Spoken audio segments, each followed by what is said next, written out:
our discussions on the teachings of Lord Chaitanya, the final part of chapter 17. We'll begin with Sankirtan.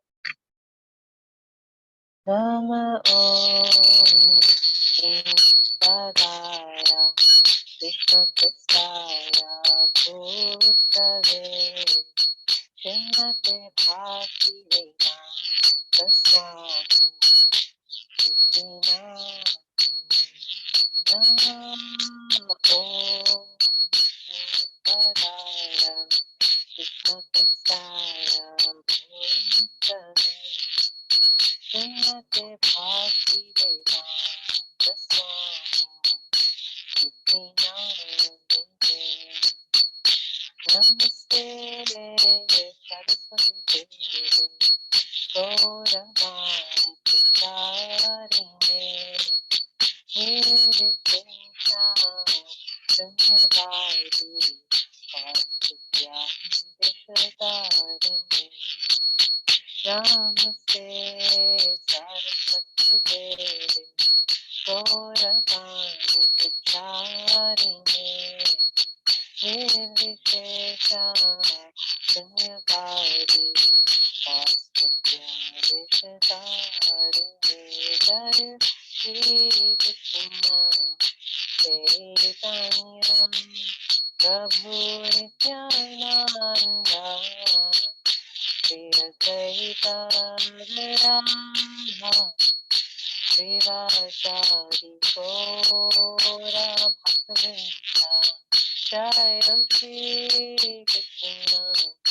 Chaitanya Prabhu Nityananda Shri Advaita Radharama Srivasadi Gaura Bhaktavinda Hare Krishna, Hare Krishna, Krishna Krishna, Hare Hare, Hare Rama, Hare Rama, Rama Rama, Hare Hare, Hare Krishna, Hare Krishna, Krishna Krishna, Hare Hare.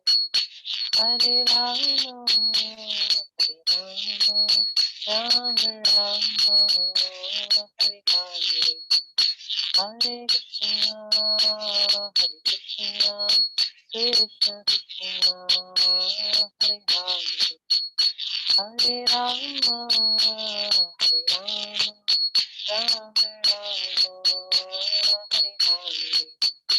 Hare Krishna, Hare Krishna, Krishna Krishna, Hare Hare, Hare Rama, Hare Rama, Rama Rama, Hare Hare, Hare Krishna, Hare Krishna, Krishna Krishna, Hare Hare, Hare Rama.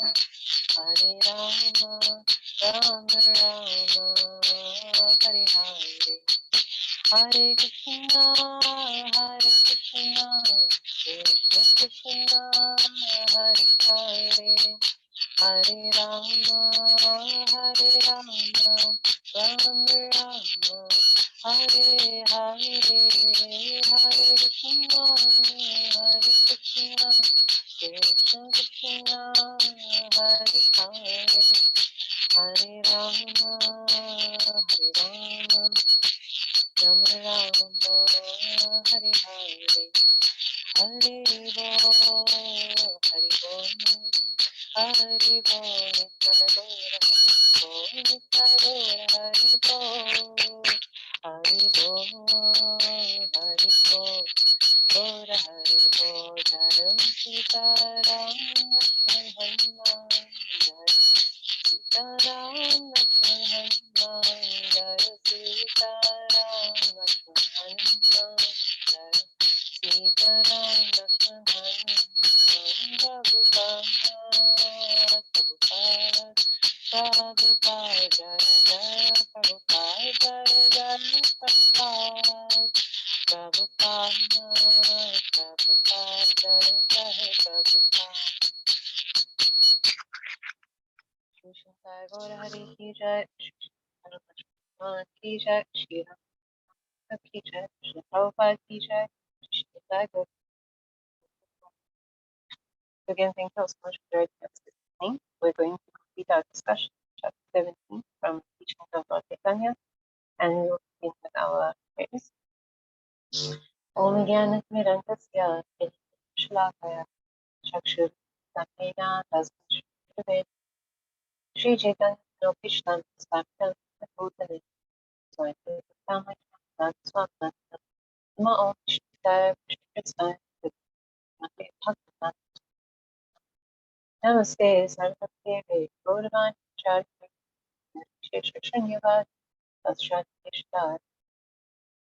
So, the book we are discussing, the teachings of Lord Chaitanya, wonderful work by Srila Prabhupada, that's based on the biography of Lord Chaitanya Mahaprabhu called the Chaitanya Charitamrita, written by Sri Krishnadas Kaviraj Goswami.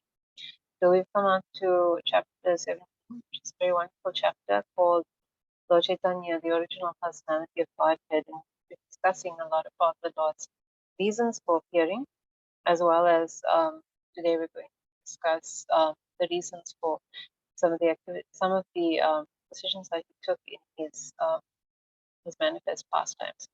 We've also been discussing his wonderful associates. So we will chant the invocation prayer before we start. Jai Jai Shri Chaitanya Jai Nityananda Jai Veda Chandra Jai Guru Bhakti Vrinda Jai Jai Shri Chaitanya Jai Nityananda Jai Veda Chandra Jai Guru Bhakti Vrinda Jai Jai Shri Chaitanya Jai Nityananda Jai Veda Chandra Jai Guru Bhakti Vrinda. The translation is Glory to Shri Chaitanya and Nityananda, glory to Advaita Chandra, and glory to all the devotees of Sri Gaura, Lord Chaitanya. So I pray for all your blessings through justice class, and we will begin by reading Srila Prabhupada's comments on Lord Chaitanya Mahaprabhu's very amazing, one of his very amazing reasons for appearing, which is to spread the Sankirtan movement. The Sankirtan movement, inaugurated by Lord Chaitanya, is a transcendental pastime of the Lord. By it, I live simultaneously to preach and popularize this movement in the world, material world. This is Lord Chaitanya speaking. So just as Krishna is always present in his pastimes in Vrindavan, Mathura, in Dwarka, so Lord Chaitanya Mahaprabhu is always present in the Sankirtan. Whatever time of the world it is and wherever place in the world it is, Lord Chaitanya Mahaprabhu is always there. Sankirtan is his pastime. So when he introduced the holy name to the world for our salvation, he didn't just leave it with us and go away. He's still with us, and this is his extraordinary mercy at this stage. In that Sankirtan movement of Lord Chaitanya, Nityananda and Advaita are his expansions, and Gadadhar and Srivas are his internal and marginal potencies, respectively. The living entities are also called marginal potency because they have either of two attitudes, namely the tendency to surrender unto Krishna or the tendency to become independent of him and try for material enjoyment. Due to this propensity for material enjoyment, the living entity becomes contaminated by the material world.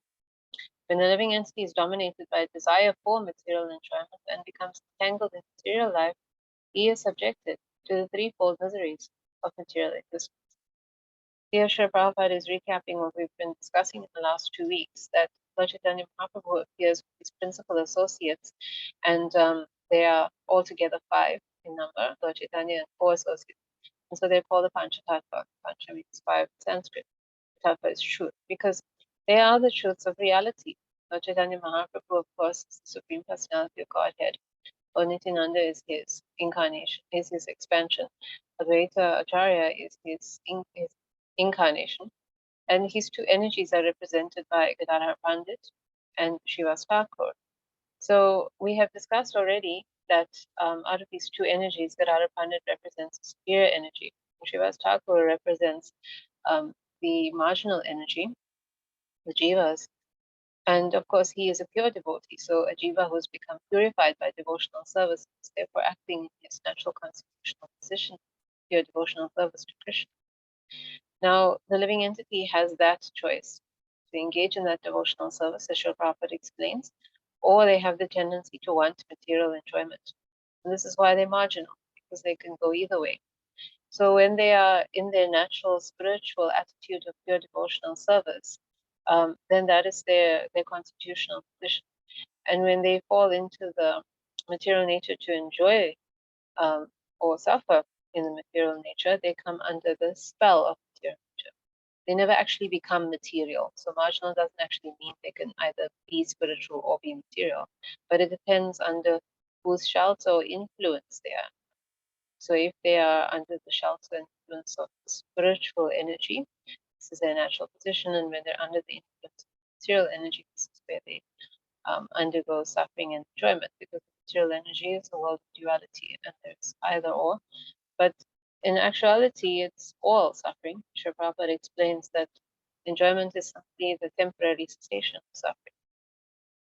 So this is why the living entity is called marginal. But as for the spiritual energy, the Supreme Lord and his expansion and incarnations, they can come into the material world, but they never actually come under the spell of the material world at all. So this is the difference between the marginal energy and the superior energy and the Lord.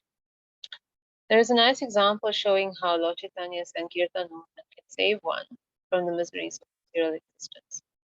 Desire for material enjoyment is just like a seed sown in the earth. If a seed is inundated by too much water, there is no possibility of its fructifying.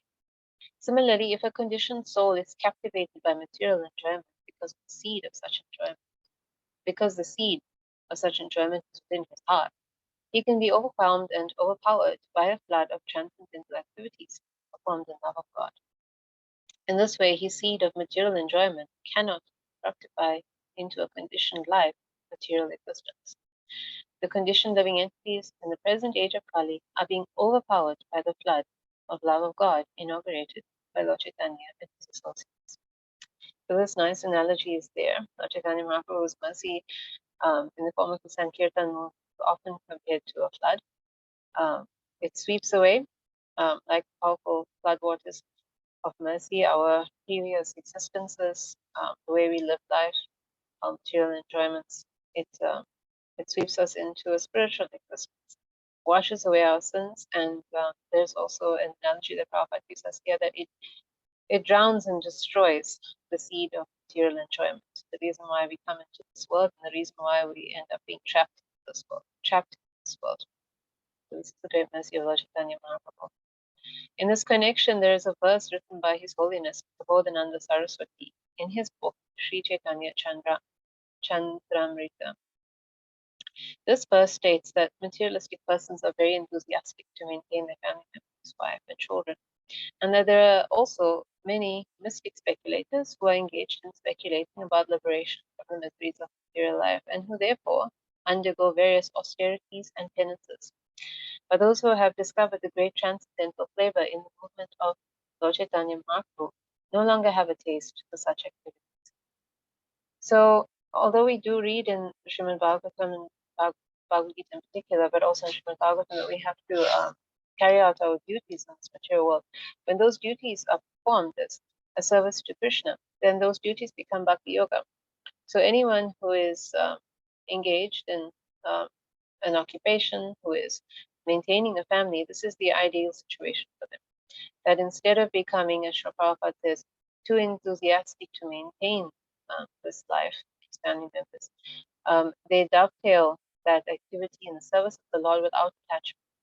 And therefore, that practice of karma yoga basically becomes bhakti yoga.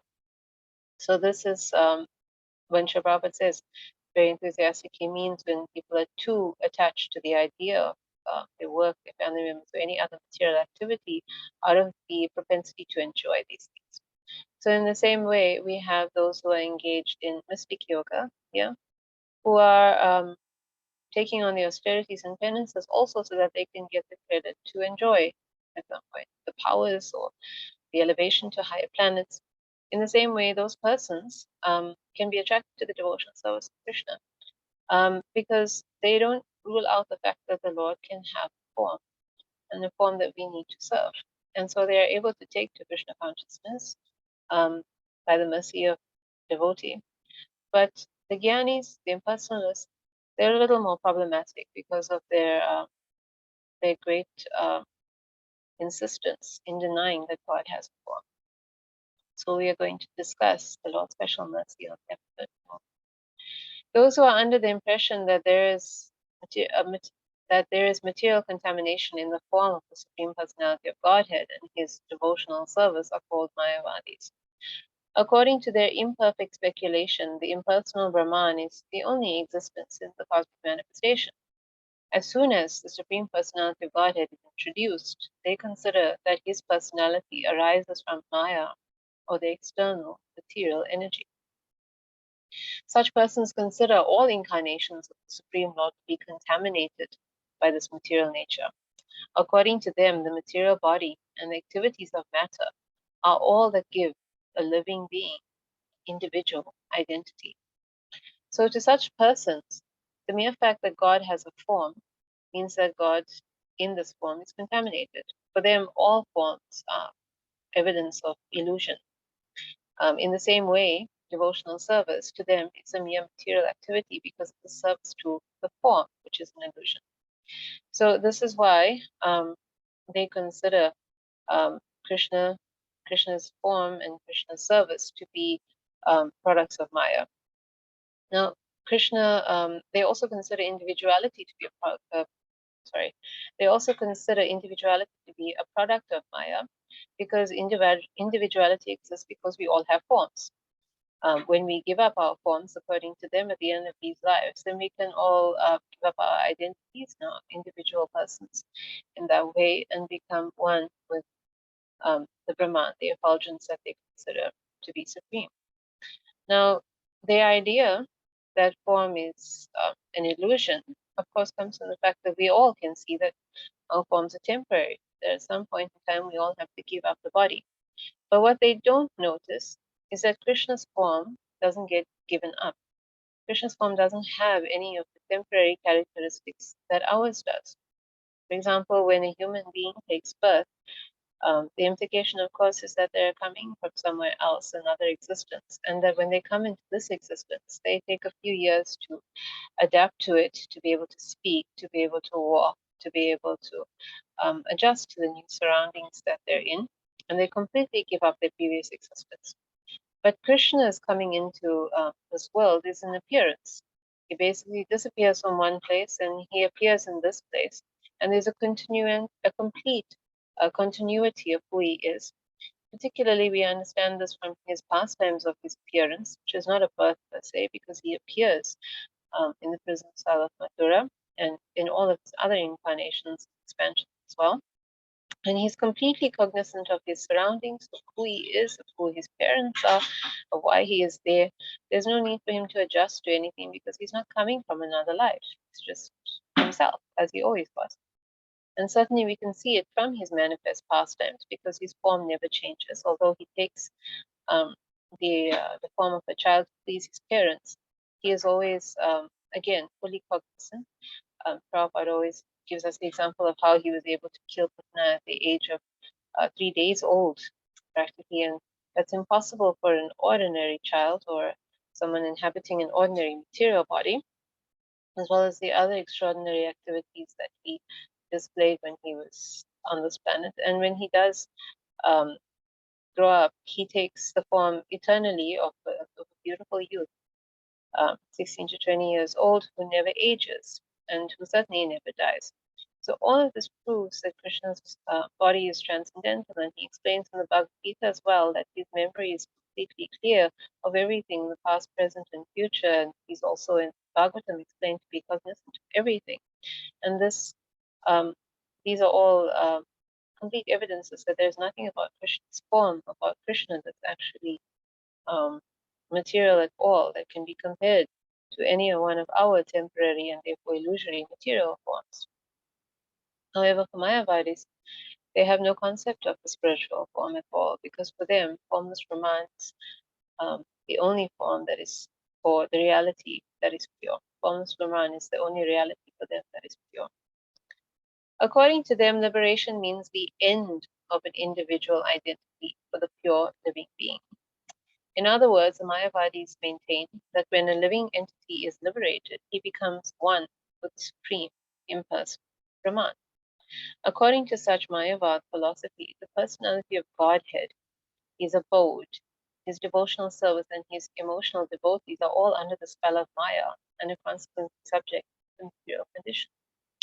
So, because the Lord is a form, the personality of Godhead, because his abode is a form, his devotees are a form, and his devotional service is service to his form, they consider that all of this are actually products of Maya.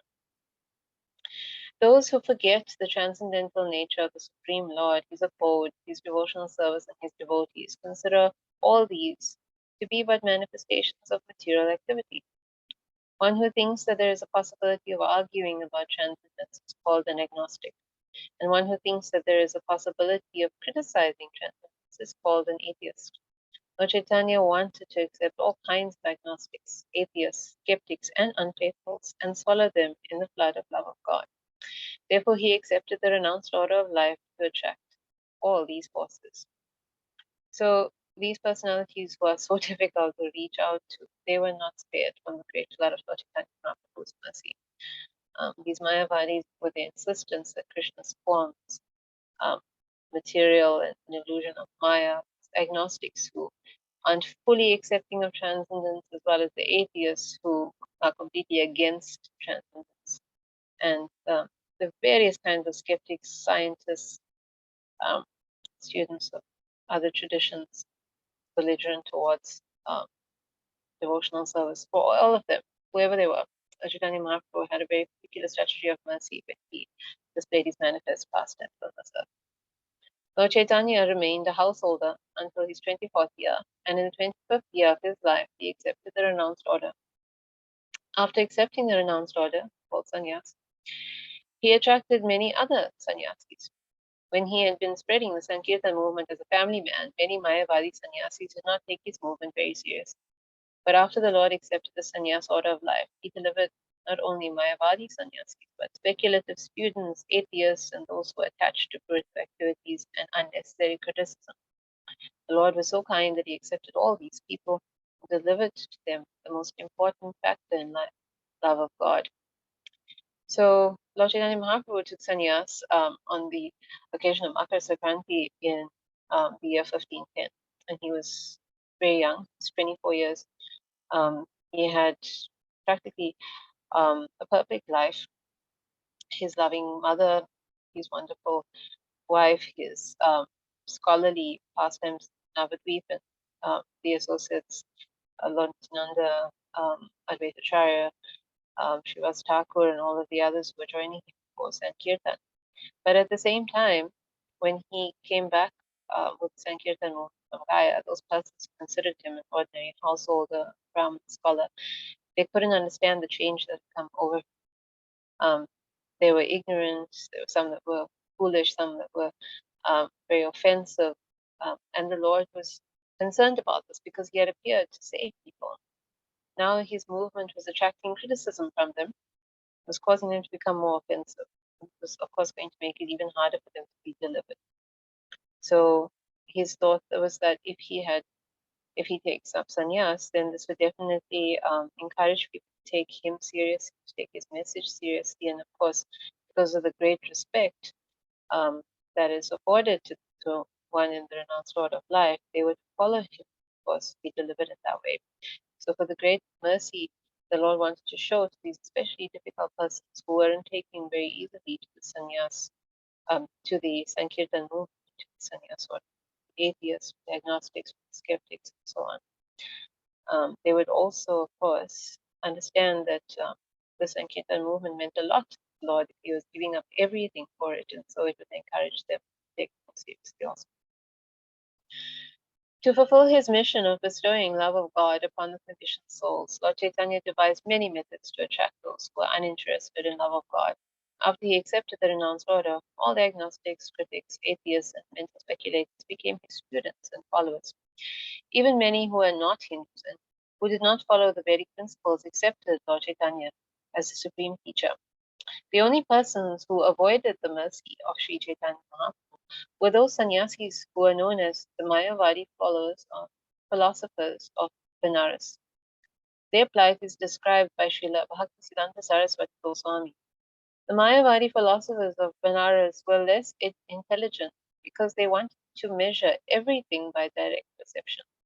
On this basis, they calculated that whatever is perceived by material means is Maya or illusion.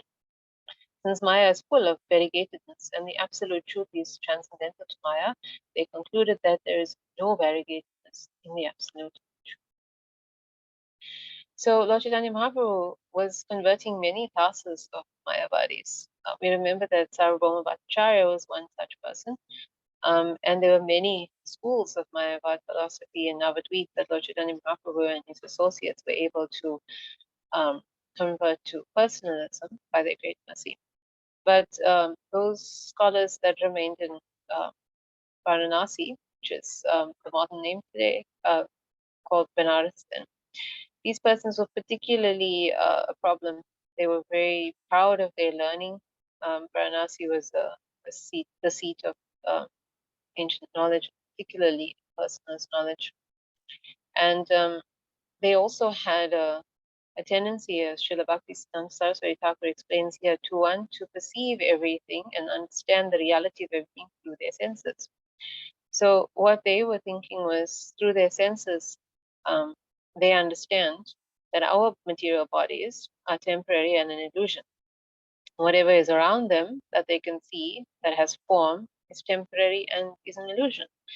So that is the trees, the roads, the buildings, and all of that. And we understand that this is, of course, the reality, that the truth is we are spirit souls and we are not these bodies. Nothing are the bodies that they're inhabiting, whether it's the soul in a tree or the soul in an animal. But in the same way, they were looking at the forms of the Lord, the forms of the Lord in the temple, hearing about the forms of the Lord when he appears. And they were thinking that since this is also perceived by them to be a form, like all our material bodies, then this form of the Lord must also be material. And so they were falling into that great trap of trying to judge what is completely spiritual and transcendental by material senses, by a material mind, by a material false ego, and a material intelligence. This is what they were operating by. So certainly one who is trying to perceive things by material means is never going to be successful in understanding that which is completely spiritual. So again, they came to that understanding within themselves, that flawed understanding that anything that has form, including Krishna, must be a product of material nature, must be temporary and illusory, and that the only reality must be opposite to that which is no form. That must be the absolute truth. This was their understanding. During Chaitanya Mahaprabhu's time, there were also other impersonalist philosophers known as the Mayavadi philosophers of Saranath. Saranath is a place near Benares where Buddhist philosophers used to reside, and even today many stupas of the Buddhist Mayavadis can be seen. Mayavadi philosophers of Saranath are different from the impersonalists who believe in the impersonal manifestation of Brahman. According to the Saranath philosophers, there is no spiritual existence at all. So basically, the Buddhists and the Mayavadis are quite similar, though they might deny it. But the difference is that the Buddhists don't believe that there is any Brahman that they can merge into. So for them, when they have achieved what the Mayavadi philosophers achieve through their spiritual practices, which is basically understanding that the mind and the false ego and the intelligence are actually not who they are, they overcome the tendencies to think of themselves in the light of the mind, intelligence, and false ego. But the problem is when one loses one's sense of identity through that, and one hasn't developed the identity of the soul, because this can only be done through devotional service, then essentially one perceives that there isn't an identity. So this is how they get to the point of nothingness. They've essentially understood that they're not the body, the mind, the intelligence, or the false ego, but they don't have a spiritual set of that is equivalent to the material body, and because of that, they have nothing to identify with it. And they're going to go further into trying to understand the spirit soul better. They don't go further into understanding what the possible identity or the activities of the spirit soul could be, and of course, they don't try to understand whether there's a God beyond this. They just conclude that this sense of nothingness that they have achieved, this is the ultimate reality. So for them, this is of course what happens to us after that death, and when we've achieved self-realization and death, this is nothing. Otherwise, of course, if one doesn't reach this point of self-realization, then one keeps transmigrating. So this is Buddhism, but Srila Prabhupada said that Mayavadi philosophy is actually a covered form of Buddhism. So this is because in the Mayavadi sense, the same thing happens. One gets to the point of understanding that they're not the material identity in any way. They realize they're not the mind, they're not the false ego, they're not the intelligence.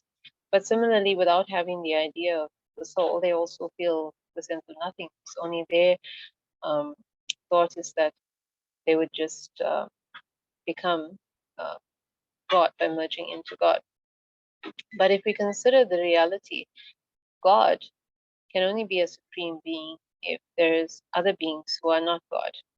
Otherwise, if everybody can become God, then it means essentially there isn't a God. We have to have a relative superiority for some entity to be superior and to be God. So in that case, and also considering that the Mayavadis want to lose their identity, which is basically a nothingness, Mayavadi philosophy and Buddhism are the same, practically. The fact is that both the Mayavadi philosophers of Benares and the philosophers of Saranatha are entrapped by material nature. None of them actually know the nature of the absolute transcendence. Although superficially accepting the Vedic principles and considering themselves transcendentalists, the philosophers of Benares do not accept spiritual variegations. Because they have no information about devotional service, they are called non-devotees, or those who are against the devotional service of Krishna. So the Mayavadis tend to think themselves different from the Buddhists, and of course superior because of their Vedic knowledge. We know that the Buddhists, for the purposes of Lord Buddha, they reject the Vedas and they reject any form of God. But we've just proved that the Mayavadis practically are the same. They all are essentially atheistic in not really believing in God, and they of course think that devotional service is Maya, and therefore they are fully under the influence of material nature, and therefore they're practically no better compared to each other. The impersonalists speculate on the Supreme Personality of Godhead and his devotees and subject them to the tests of direct perception. But the Lord, his devotees, and his devotional service are not subject to direct perception. In other words, spiritual variegatedness is unknown to the Mayavadi philosophy. Therefore, all the Mayavadi philosophers and sannyasis criticized Lord Caitanya when he was conducting his Sankirtan movement. So as we said earlier, the problem with trying to directly perceive something transcendental is that we are administering this perception through material senses. And material senses are never going to be able to understand Krishna. Just for example, a Mayavadi looking at the form of the Lord is never going to be able to understand through those material eyes how transcendental the form is. It's just going to appear like any other illusory form. So they don't accept that which they can't understand through perception. But the interesting part is, similarly, they can't actually prove that Brahman is supreme, or that even Brahman exists, because Brahman is also transcendental and can't be perceived by them. Nor can they prove that they could ever merge into Brahman either. So basically, the basis of their arguments are quite foolish, and their beliefs are pretty much open to the same criticism that they enforce on Krishna consciousness, on the Lord and his devotees, Chaitanya Mahaprabhu in particular. This is a problem of the Benares Mayavadis. They were surprised to see Lord Chaitanya chanting and dancing after he accepted his sannyas order from Keshava Bharati.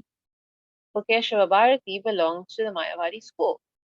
Since Lord Chaitanya therefore also belonged to the Mayavadi sect of sannyasis, the Mayavadis were surprised to see him engaged in chanting and dancing instead of hearing or reading the Vedanta sutras as was custom. The Mayavadi philosophers are very fond of the Vedanta and they misinterpret it in their own way. Misunderstanding their own position, they criticized Lord Chaitanya as an unauthorized sannyasi, arguing that because he was a sentimentalist, he was not actually a bona fide sannyasi. Lord Chaitanya Mahaprabhu, unlike the Mayavadis, did not have to take sannyas to be renounced or to become God. When they take sannyas, the Mayavadi philosophies believe that they have given up the material world, and since they are Brahman realized, they have now become God, essentially. Lord Chaitanya Mahaprabhu was always God, and he was always renounced, because renunciation and full renunciation, and that is his one of the six opulences that he maintains constantly. So in all his appearances and activities, he displays this renunciation. The truth of him taking sannyas was simply to further his mission. Whether he was living in luxury or comfort, it wouldn't have made a difference. The Lord is always fully renounced. So he has displayed this also in his pastimes as Lord Ramachandra. We remember how easily the Lord gave up his kingdom and went to the forest. He didn't find it any less enjoyable to be there with his associates. And Lord Krishna also demonstrated his legendary renunciation so many times.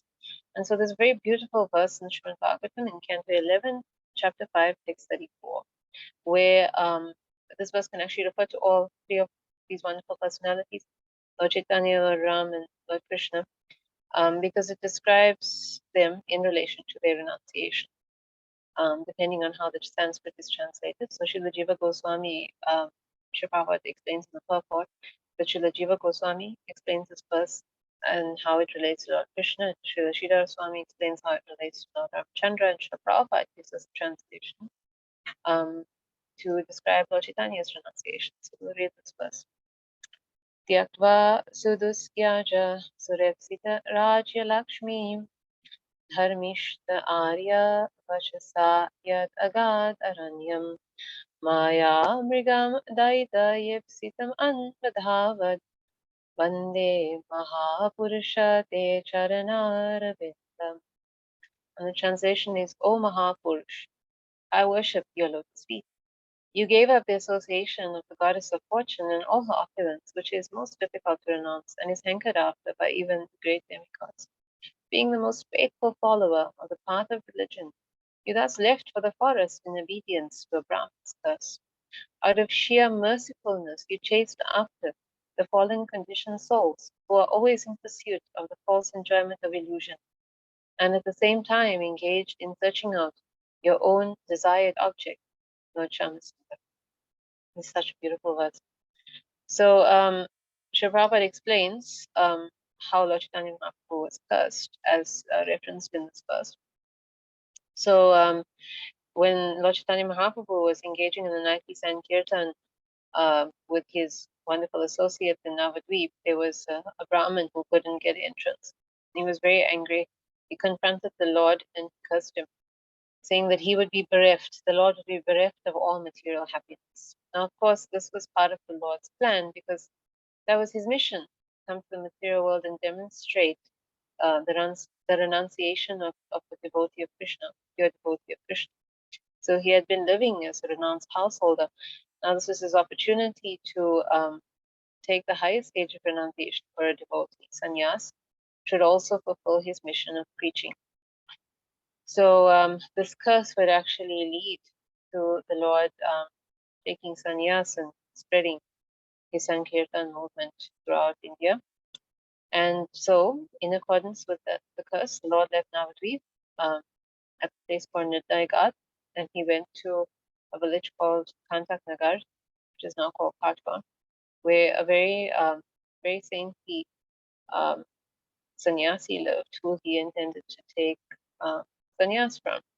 So this sannyasi is called Keshava Bharati, and he's actually Sandipani Muni, Krishna Lila. Sandipani Muni gave the sacred thread to Krishna and Balaram, so the same way. The role in his role in this incarnation or appearance of the Lord was to initiate the Lord again. But the thing was, Keshava Bharati is a Mayavadi sannyasi. So we may ask why the Lord, who is so against Mayavad philosophy, was taking sannyas from a Mayavadi sannyasi. It sounds a bit odd. So, for practical understanding, we know that at the time Vaishnavas did not take sannyas. When they renounced the material world, they became Babajis and they engaged more in solitary bhajan practice of devotional service. So essentially, a sannyasi and a Babaji are about the same, except of course, a sannyasi is preaching, traveling and preaching. So Lord Chaitanya Mahaprabhu, of course, wanted to spread the Sankirtan more. So being an itinerant preacher was actually more in line with what he wanted to do rather than becoming a Babaji. So in that way, of course, taking sannyas was what he needed to do, and he had to do it from a Mayavadi sannyasi.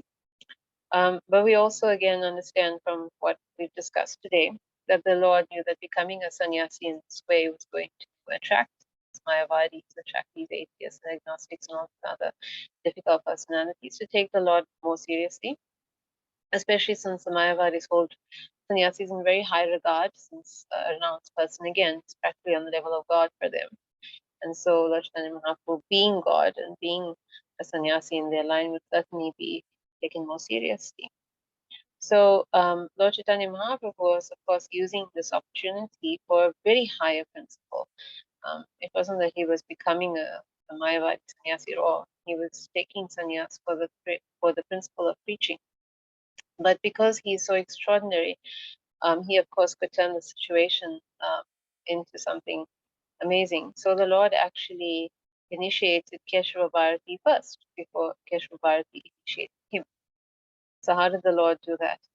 The Lord devised a very clever way. He spoke to Keshava Bharati before his initiation and told him that he, that is the Lord, had thought of this mantra, and he wanted to know from Keshava Bharati whether that mantra was the correct one, sannyas. So in order to do that, he had to repeat the mantra in Keshava Bharati, which he did. And of course, on hearing that Keshava Bharati was initiated by the Lord, he was given the mantra that the Lord wanted to receive from him. And by this wonderful mantra, the Lord sent sannyas. So in that way, both the Lord's purposes and the purposes that would make the sannyasis accept the Lord as a fully fledged sannyasi were both fulfilled at the same time. So we can see there was nothing ordinary about that situation, so we can't imitate it. We can't think that we could take shelter of Mayavadis and actually even hear any of their philosophy or anything like that. It's not the same. We don't have to approach them for anything, and Lord Mahaprabhu has clearly told us not to do that. He was actually showing his mercy by associating with them. So he took sannyas and he utilized the opportunity to preach the holy name. This is what upset Mayavadi so much, because they felt that he belonged to their tradition and he was now distorting their tradition, as they thought, engaging in essentially material activities, because they considered devotional service materially contaminated. So they didn't consider him to be a true sannyasi, and we know, of course, this is complete nonsense, but the Lord had more important things to focus on at this particular time. All these criticisms were carried to Lord Caitanya when he was at Benares. He was not at all surprised at them, he even smiled when the news was carried to him. He did not associate with the Mayavadi sannyasis, but remained alone and executed his own mission. After staying some days in Benares, he started for Mathura. So this was the Lord's higher purpose. He had to go to Vrindavan. This was his desire for a long time. He had tried twice before, and now the opportunity was being presented to him again. So he wasn't really concerned with Mayavadi thought. Of course, we know that this is another example of his great renunciation.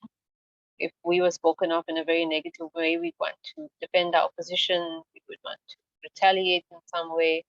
The Lord doesn't have to do that. His position is always transcendental, and material criticisms can't touch him. The only words that he's concerned about are the words of love from his devotees.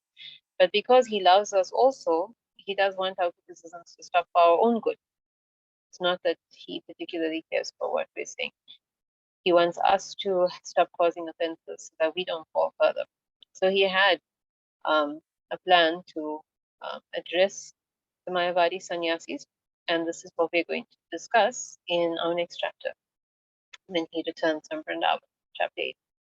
So please do join us next week for that, and thank you all so much for your kind attention today. Shri Shantai, Gaura Hari Ki Jai, Shri Shantaram Hanuman Ki Jai, Shri Prabhupada Ki Jai, Shri Shantai Gaura. Are there any questions or comments or anything that needs clarification?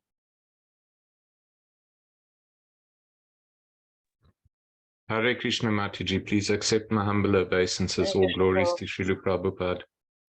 Prabhupada. Mataji, in Nectar of Devotion, we are told there are 5 different forms of liberation, one of them being one with the Lord.